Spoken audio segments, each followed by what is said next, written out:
You're listening to the Wedding Procast UK, the place to be if you are a UK wedding professional looking to grow and streamline your business. I'm your host, Donna Eade, 10-year wedding photography veteran and CEO at the Society of Professional Wedding Vendors. If you want to grow and streamline your business, this is the podcast for you. Make sure you hit subscribe where you listen or join our email list at www.spwv.co.uk. You'll find the sign up form at the bottom of every episode, and by doing so, you won't miss a thing. So let's jump into today's show.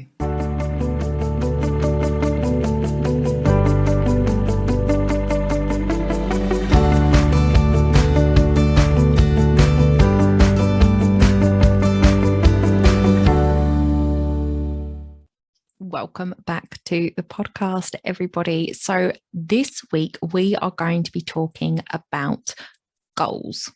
Now, are you a goals person? Do you set them and forget them? Do you track them to the nth degree, or do you find yourself somewhere in between? Well, it is that time of year where we all start to look back at our businesses over the last year, where they have come from, where they are now, and where we want them to be in the future. So we are going to start planning for 2022 today. So let's jump into today's show. So before I get started on talking about goal setting, I wanted to ask you a question. So how do you feel about goals? Have you ever asked yourself that?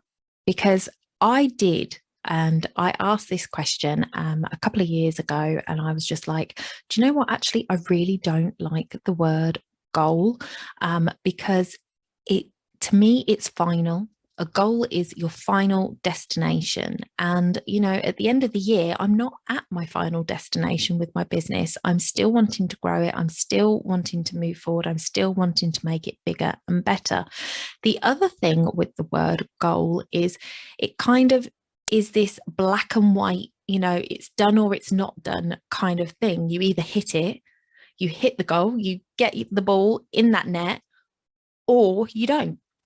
There is no in between. There is no gray area. And I kind of feel that if I set a goal and then I don't hit it, that kind of negatively impacts me. And I feel like I failed, and I start all this negative self-talk. So I looked at it myself and I was like, what can I do that is going to help me to look at my goals in a different light and to be more open to setting goals and not minding so much if I don't hit them. And so I actually changed it and made it milestones. So I don't set goals, I set milestones. And these are the stepping stones in my business that help me to move forward. Eventually, I will get to the point where I want to retire, which will be the end goal, is to retire early and, you know, live a life of freedom. But I will be making small milestones, hitting small milestones along the way to get me to where I want to be. And by making those small milestones, if I don't hit it, it's a milestone. It's only a small part. It doesn't mean that I've missed the end target. It just means it's going to take me a little bit longer. And that to me sits better with my way of processing things. So, you know, I don't mind if I don't hit a milestone, because a milestone is a small stepping stone to the next thing. And it's okay if I don't get that spot on. I can take a bit of extra time and make that work for me. So that's how I talk. So you're going to hear me say milestones. You're going to hear me say goals in this podcast. But, you know, you've got to look at it for yourself. You know, if you are not negatively impacted by missing a goal, or, you know, that word or the way what it conjures up for you, then by all means use the word goals. I am not telling you that you shouldn't use it, but I'm saying just take a look and assess how it actually affects you. Because if you're setting goals and you're not hitting them, maybe you're setting too big a goal and you're not hitting it, and then you set another one and you're not hitting it. And, you know, if you're constantly not hitting these goals you're setting yourself, that can negatively impact you. And it's just being aware of these things that will enable you to change your language around it and change your perspective on it to make sure that it's actually a positive thing and that it's moving you forward in the way that you want. So, before you set any milestones for 2022, we need to have a look back. That is always the first stage of setting any sort of targets for the new year, is to look back on the old one. 2021, what did that look like for you? Did you reach your goals in 2021? Why? How? Why not? And did reaching them give you what you wanted? So sometimes we think we know what we want. I want to hit 50,000 in revenue in 2021. That's what I want. You hit that revenue and then you're like, oh, I'm frazzled. I'm working nights I didn't want to do. I'm missing weekends with my family. This isn't what I wanted. But it's what you asked for. So you've got to be really careful when you're setting your goals and your milestones to understand what that is actually going to mean for you. So if you want to hit a really big revenue, you know that you've got to put work and effort into that. Is that work and effort what you are willing to put in for? Is the payoff enough to warrant it? So definitely take a look back over last year and see where you did hit your goals. Is that what you really wanted? Did it result in what you wanted out of that? And if it didn't, when we're going forward, we can look at how we're going to do that. So now you've had a look at what 2021 looked like. Now you need to look at what we want to change. What do we want to change? What do we want to do more of? Where do we want to be this time next year? So look at those different areas of your business and think about these.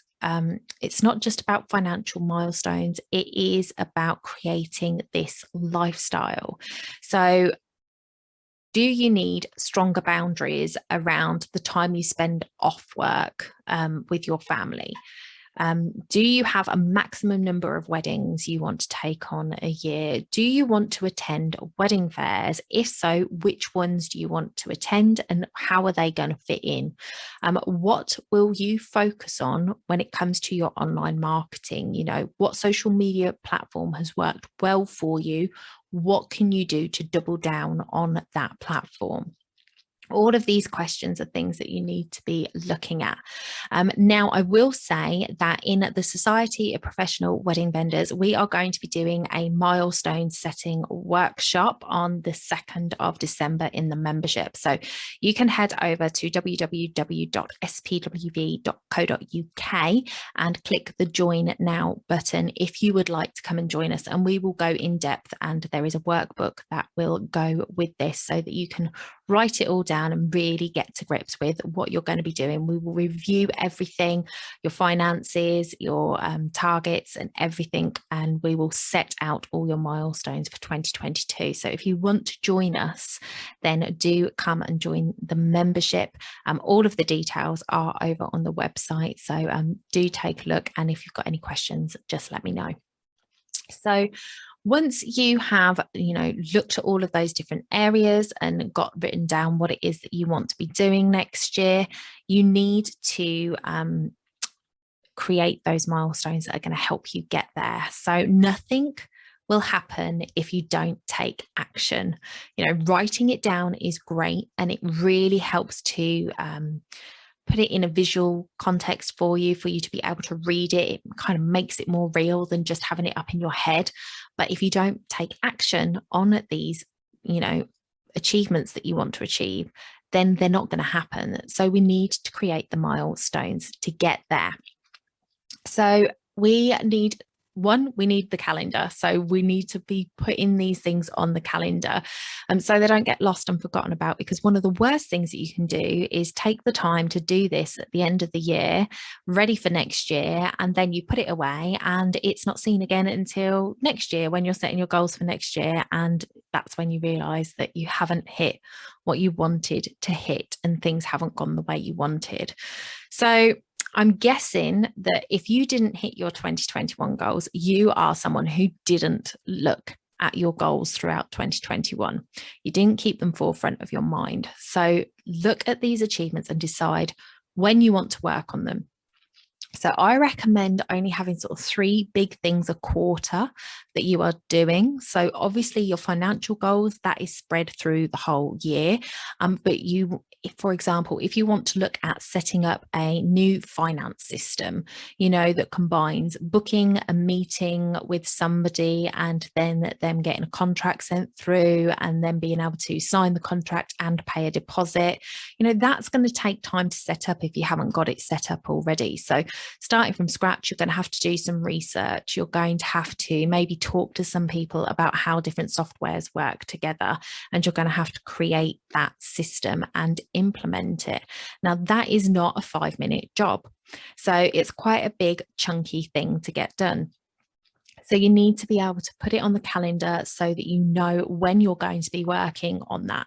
So perhaps you want to do the autumn wedding fair season. If you want to do the autumn wedding fair season, you know that you need to be contacting people in kind of springtime to see when their fair is going to be and if you can be part of it. So if you were to book that out in, say, March, or something that you want to do in March for that 12-week period, sort of April for that 12-week period following, you need to sort of book it in there, sort of put it into that quarter as something you're going to do. And once you've got everything put into quarters so that you've got sort of a maximum of 3 things in each quarter, that means that you can get 12, 3, 6, 9, 12 things, 12 big things done in the year, which is 1 a month, which is great.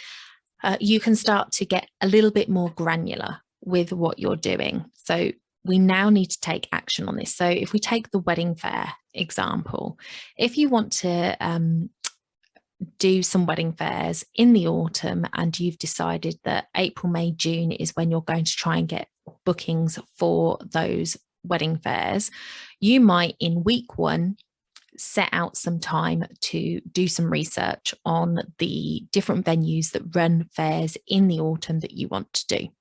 So you'll start doing some research, you'll start getting some numbers together, some contact names and things like that.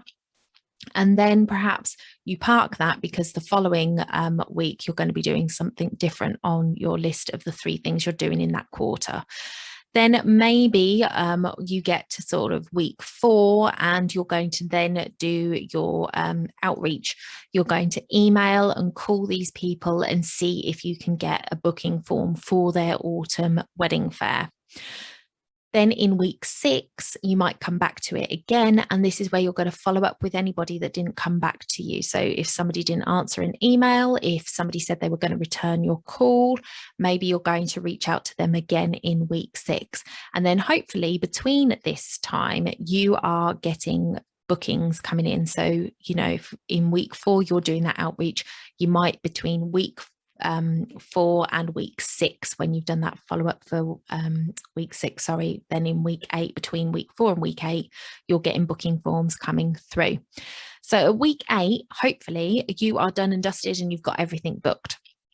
But you've still got 4 weeks left of the month to work on this milestone, this target. So if you haven't got them all booked, you can start again in week 8 or week 9 and actually head out and do a bit more research and make some more calls and see if you can get some more bookings before the quarter ends.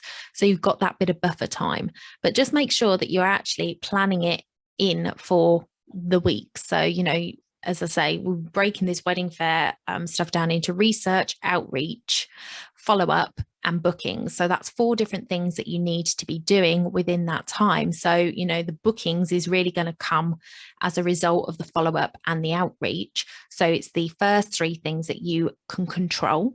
Those are the things that you can put on your calendar. So actually in the months of April, May, and June, put those things in your calendar on what week you're going to do them. And then when you get to that week, you can sit down and say, oh, okay, I've got to do my research this week. When am I going to do that? Okay, Thursday afternoon, I've got some space. I'm going to do it then, and write it in your calendar so it gets done. And by doing that, you're going to be taking those little stepping stones each week to get you to where you want to be by the end of the year.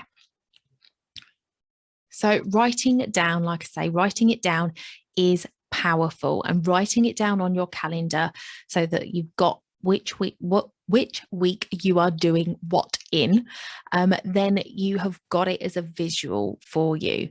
But you need to be making sure that you're reviewing this all the time. So it's no good writing this all out at the end of the year, like I'm saying, like now getting this all done and then putting it away, and then come January the 1st, you're not looking at your diary, you're not looking at this sheet of paper that you've written all these targets down in. You need to be looking back at it. You need to be transferring that to your daily notebook, whatever it is, to put your top 3 of what you're going to do that day into that diary and get it done. So you can't achieve it if you don't take action on it, and you can't take action on it if you've forgotten what it is.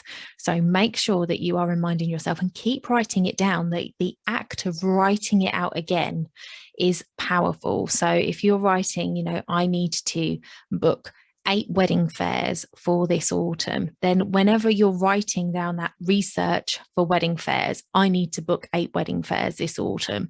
Email outreach for wedding fairs, I need to book 8 wedding fairs for this autumn. Just keep writing it down and enforcing it in you and taking that action. So you can achieve anything you set your mind to. You really can, as long as there is a plan in place and you are focused on what it is that you want. So I hope that 2022 is going to be a prosperous one for you. We actually, like I say, do a deep dive into this and really go through a workbook and get it all written down in the society. So if you would like to come and join us, do head over to www.spwv.co.uk and join the society. One of the things that we work on is education and training, and this goal setting, milestone setting, happens once a year in December, and it's happening on the 2nd of December this year. So if you want to be part of that, do come and join us, and I will see you again next week. Bye for now.